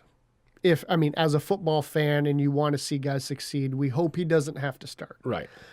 If you hate the Broncos, you want Sanchez to be the starter anyway. Yeah, we're still on the same sheet. So my prediction is CJ Anderson is shown that he is overpaid because I believe he is not that good. I agree. He is a system running back, and traditionally, Denver has been a system running back team. They haven't had a superstar since Terrell Davis. You've had Mike Andersons. You've had Noshawn, who was good for a season. You've had seasonal. Yeah. And they've all been product of Mike Shanahan and other head coaches that have come through there and other offensive coordinators that come through there. They've been systems. But I think CJ Anderson gets shown that he is not an elite running back. And those that are going to waste first-round picks on him, or maybe even early first-round picks in fantasy drafts, are going to be probably made to look silly, I believe. And to call Devonta Booker a badass running back, I think that's maybe a little bit of a stretch. He did well in the Pac-12, but I don't think his book is written. It's not going to be written this year either. It's not like, look at Mark Ingram. He owned the Heisman. He owned the SEC. Yeah. Comes to the NFL, he has some success, but he's not the first name that comes to your mind. And he's also playing on a pass-first team. Right. So he may not be in the best situation, but he just got paid as well last year. So he's not complaining. But I'm saying that's somebody from the SEC who is, it's not even arguably tested and true, right? Or tested and tried, right? Heisman hardware, and he still came in and struggled. So just to write this guy, like you said, to write him a blank check and say he's the stud, the future. I don't think it's challenging. I do think though that this is Denver's worst identity crisis I've seen them in a long time. Yeah. So for all that talk for them to pull Kaepernick away from the San Francisco 49ers. I don't think they would be in any better shape if Kaepernick was there. Maybe there wouldn't be a question who is starting, but then again, they wouldn't probably have drafted Paxton Lynch if Kaepernick was on that roster. Well, and so, I think that would have made your life a little easier as a 49er fan if he was gone, if Kaepernick was gone as well. Only because we wouldn't be hearing about a controversy in who's the starter. I personally don't want Kaepernick to go anywhere. I still believe in him, and I still believe he has what it takes to take us forward into winning, first of all, getting into the playoffs, and then winning the NFC West. I think he gives us our best chance right now. So, yeah, he gives you your best chance right now, but I just don't think you have a chance right now. Honestly, with the other things that are around you. And I hope we're below, and I want to stay below the radar. Now that we've shifted away from your brother's question. Yes. So there you go, Travis. That's what we think about your team. I hope you and Bill go get stupid jackets and jerk each other off and wear them. Go Broncos. Fucking douchebags. Next question. Munley. By the way, Trav, happy birthday. His birthday was yesterday. Him and my mom celebrated birthdays yesterday. Donna had a birthday yesterday, and I didn't know this. Yeah. Oh, Grandma Donna. Happy birthday, Donna and Travis. There you go. Munley. Jeffrey, you worthless sack of shit. Jeffrey Share Munley. Yep. How big of a mess will the Olympics in Rio be over the next few weeks? Yeah, absolutely. It's going to be a mixed bag. I think. Is there going to be a do? A do. A do. Without further ado. Oh. I think that there's going to be a bit of a shit show because you're going to have. One, you have countries that are like the IOC is trying to ban entire countries. Like they're trying to nix Russia from being involved in the Olympics altogether over doping and cheating. You've already had some athletes that have been identified as cheating and been excused. You have the Zika virus. You have fucking blood-borne or waterborne flesh-eating disease in water. Where you're going to have your distance swimming. You have most of your professional golfers have said, no, fuck that, ain't going. Your basketball team has backed out and said, fuck that, not going. KD's there. He's going to be like him and like 4 other dudes. They showed an exhibition game, I think it was against China. Within 2 seconds of the game, first shot from like 5 feet away from the 3-point line, KD fucking 3. Done. So steal another one. Boom. They won by 57 points. I hope that there was nothing better than when the Dream Team went into the Olympics. That was so magical. Fucking annihilated the world. That was so magical, seeing all those guys on the same court, playing for the same cause. It was so fucking great. But I think that there's going to be some great things at this Olympics that are going to get missed because of the shit show that's going to happen. Yeah. And I think that's the 4K. I think that that's the VR that they're going to be recording in. So there's going to be a lot of Olympic venues that you can go and put on your VR headset and be able to look around and be 360 in that environment. I think that there's going to be some really cool things. There is more video of this Olympics than any Olympics in history. Really? Yeah. Didn't know that. So it's got some infrastructure, but Rio is just a shithole of a town to host something like this. Just space, people, area, poverty. It's a really bad area. This was a bad selection. Damn. That's fucking crazy. Just to think that the IOC would let that happen there. Well, the IOC, see, that's what people forget is the IOC was hugely corrupt. IOC and FIFA got busted like at the same time. 2 of the most corrupt organizations on this planet. And both of them got busted for the same thing. Along with the BCS. Not Condoleezza. Those 2 got busted at the same time, and everybody really focused on FIFA. But the IOC was taking money to put the Olympic Games wherever they wanted to go willy-nilly style. Next thing you know, we're in fucking Rio? Really? Have you seen have you not watched Hulk? Yeah. You can't do the Olympics there. Shit's crazy, man. No. I am looking forward to seeing Michael Phelps and a Locke. That rivalry. Even though they're the same team for the same goal, but seeing those 2 feed off each other, I think that's going to be good. Isn't it Ryan Locke? Something Locke. Because remember, he had a reality show shortly after the Olympics last year. Not last year, but 4 years ago. I don't know what you're talking about. He had a reality show shortly after. Guy is completely fucking brain dead. The guy really is fucking a moron. Really? Yeah, I'm pretty sure his name is Ryan Locke. It was after the Olympics last time. He made a name for himself because he won, and like he was going out on dates and stuff like that. And he was like a normal guy, and they were showing his family and hanging out and stuff like that. Fucking stupid, dude. Dumb. Idiot. Oh man. But he could swim. Yeah, like a fish. And we're not trying to get him to solve quadratic equations. We want that bitch to swim. So, Munley Jeffrey has another question. Okay. Jeff Sher Munley asks, your opinions on the RNC and DNC events. Okay. So the only thing I can speak on, and it's fucking half-hearted to boot, is how I think it's so fucking ironic how you're running against somebody, Bernie Sanders versus Hillary Clinton. Just fucking shit show. She's a shit show. She's bad. She's this. And then as soon as the party says, all right, Bernie, you're done. We're going with her. How he can turn around and totally endorse everything she's about. Mm-hmm.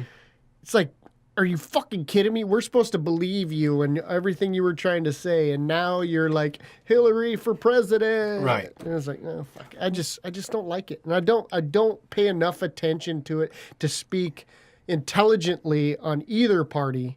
But Jesus Christ, man. So, understanding exactly what you're saying, they're showing solidarity, right? Hey, this wasn't the way that Bernie wanted it to shake out, but God damn it, we still believe in our democratic principles, so we're going to stay with our principles within our party, which is the exact opposite of what's going on the Republican side. Yeah. Because now they're coming out and they're saying, vote for fucking anybody but our guy. And there are so many people in the Republican Party that just are not supporting Trump, and they're just blasting him. Yeah. And kind of a weird thing that I notice is CNN and Fox, right? Straight down the middle, not spun, just absolute truth-telling, reporting the news as it is. And apparently, CNN really sees the news in a negative way when it comes to Donald Trump. Just like Fox really sees Hillary Clinton in a negative way. So watching those two, I don't know. But they're biased. But they're not biased. They're not biased in any way. Oh yeah. Yeah, not they're just biased. reporting down the middle. Not biased.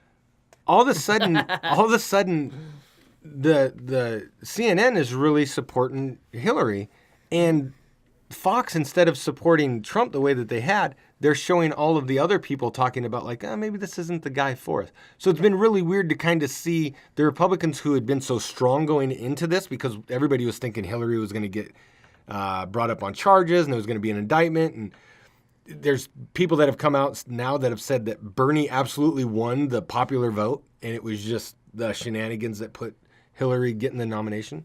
Whatever the case may be, I don't know. I do know this. It is the most insane time I've ever seen with a DNC and an RNC. They just don't make sense. They don't even know what they're doing. And it's really showing to us they don't know what they're doing. How the hell are we supposed to know? Go USA. We got the Olympics. Like I said, I just think that there's only so much power that the president has. So either way we go, it's just not a going to change fucking- everything. It's a scapegoat. Yeah. And they keep saying, do you really want this guy in charge of the red button? You really think he has sole possession? It's like, oh, I don't like you. Boom, Boink. you're dead. It's not like that. I don't think he does. It's not like that. I don't think he does. The other thing is this. When you have somebody like Trump up there and he's beating his chest and he's saying all these crazy things and they're saying, oh, this isn't very presidential. And then you have Hillary going up and she's, doing all the right things and talking just like we should go. Oh, no. It's easy to see where you could just blindly go, oh, well, this seems like the most presidential person, so I'm going to pick them. I don't know. Honestly, every time I look at the news, it's different. Mm-hmm. I don't know. Yeah, I don't know either. I don't care. I don't either. Honestly, it's Football season is upon us. I'd vote for Pete Carroll. Yeah, I wouldn't. You wouldn't vote for Pete? For president? Yeah. If it means he's not coaching the Seattle Seahawks, yeah. Okay. But I like what he says better than I like what these other guys. I do know this.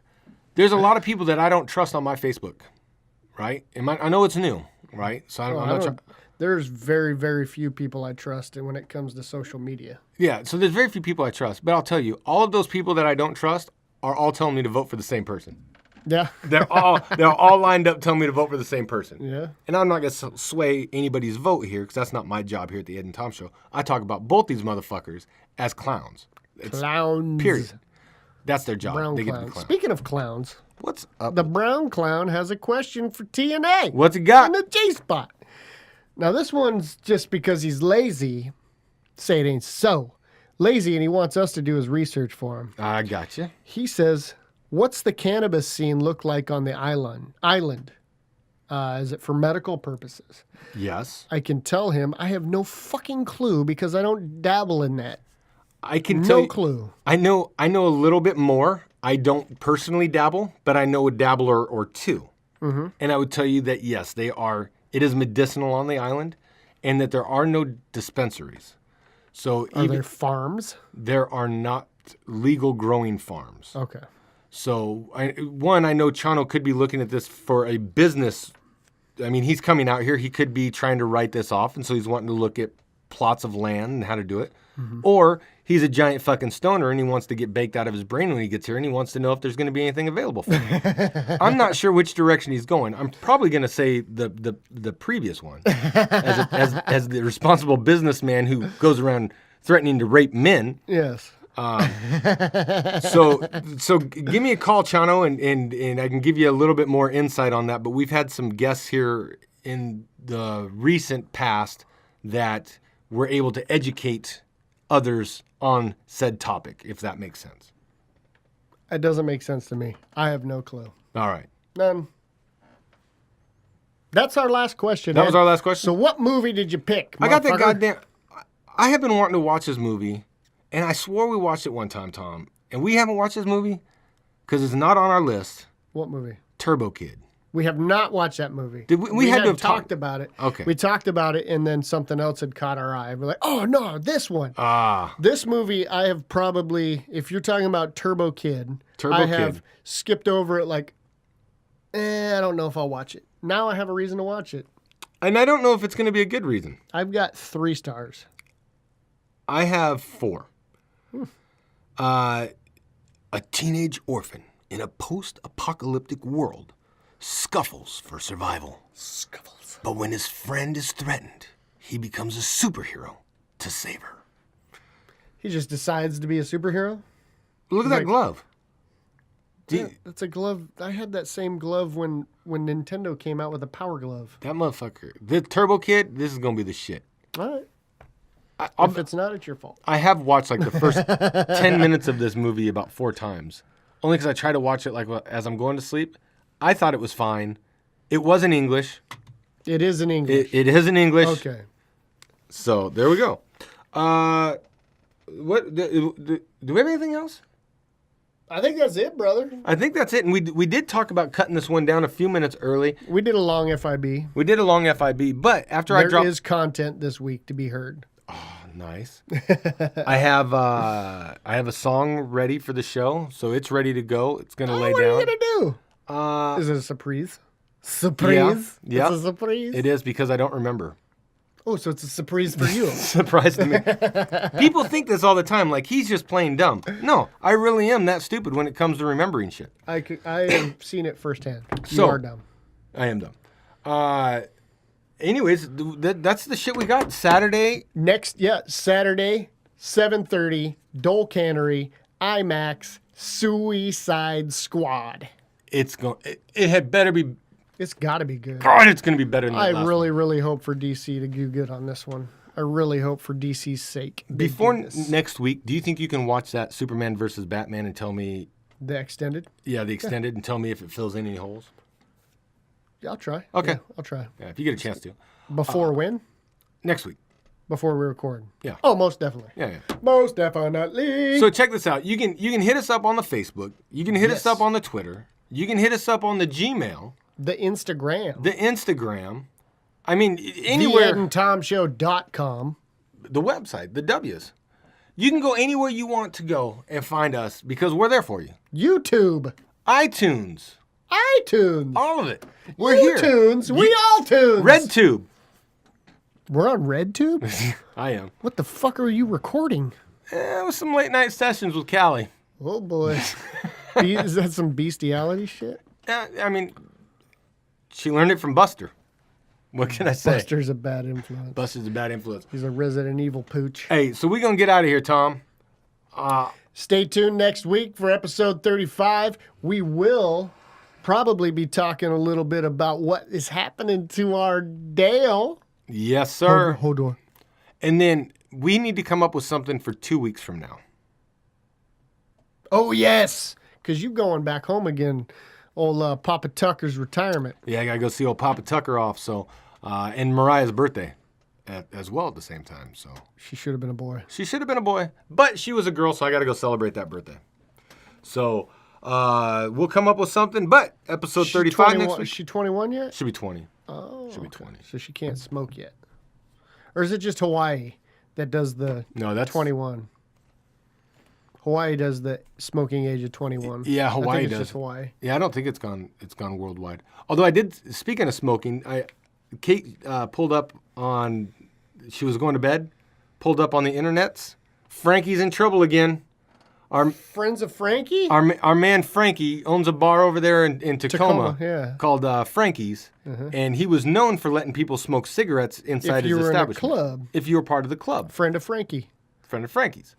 He extended that to marijuana use Uh-oh. when they legalized.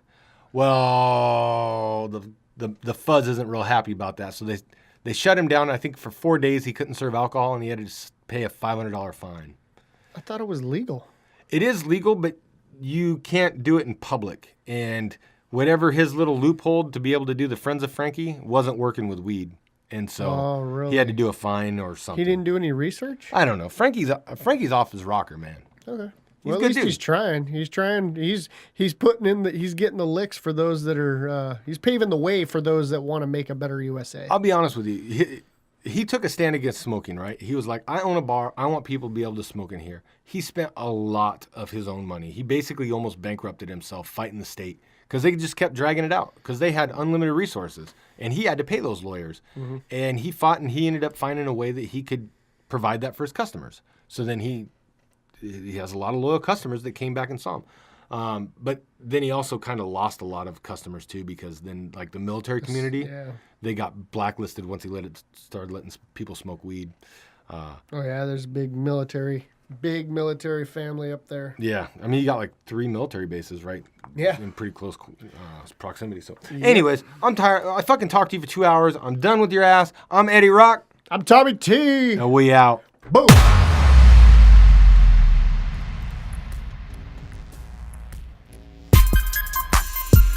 You are listening to The Ed and Tom Show. Spoiler alert. Blinded myself with my mind. You may not know this about me, but sometimes I guess I can become an asshole. You got some bright mice. Nothing's showing up on the Google. Bright mice. Fuck, we still gotta spin the fucking wheel. Don't pester me right now. You got a potty mouth. This is why you're a fucking asshole. I learned Drugs, it from you. alcohol, and domestic violence. Stress is bad. Westcott's a liar. 1,000 mock drafts. The Ed and Tom Show. That bitch ain't mark drafted 1,000 times his whole goddamn life. Talk about our mom 1,000 times.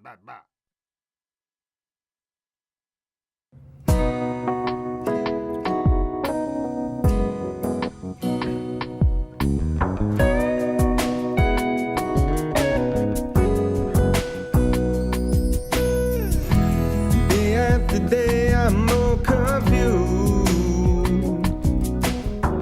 Yet I look for the light through the pouring rain. You know that's a game that I hate to lose. I'm feeling the strain. Ain't it a shame? Oh, give me the beat, boys, to free my soul. I wanna get lost in your rock and roll and drift away. Give me the beat, boys, to free my soul. I wanna get lost in your rock and roll and drift away. Won't you take me away?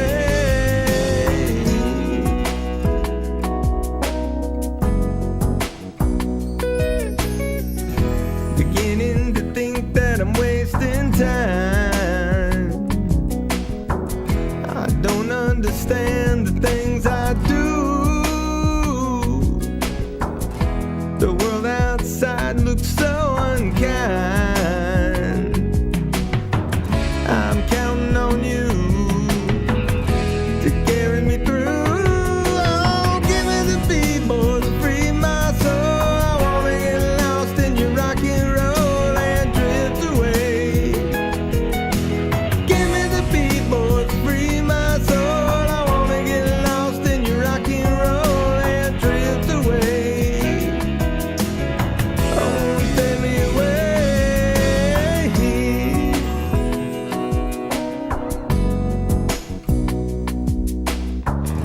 And when my mind is free, you know melodies to move me.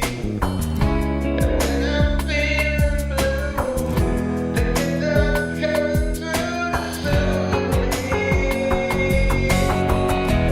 Thanks for the joy that you're giving me. I want you to know I believe in your song,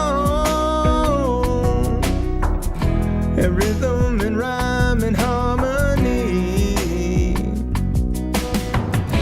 You've held me along, making me strong. Oh, give me the beat, boy, free my soul. I wanna get lost in your rock and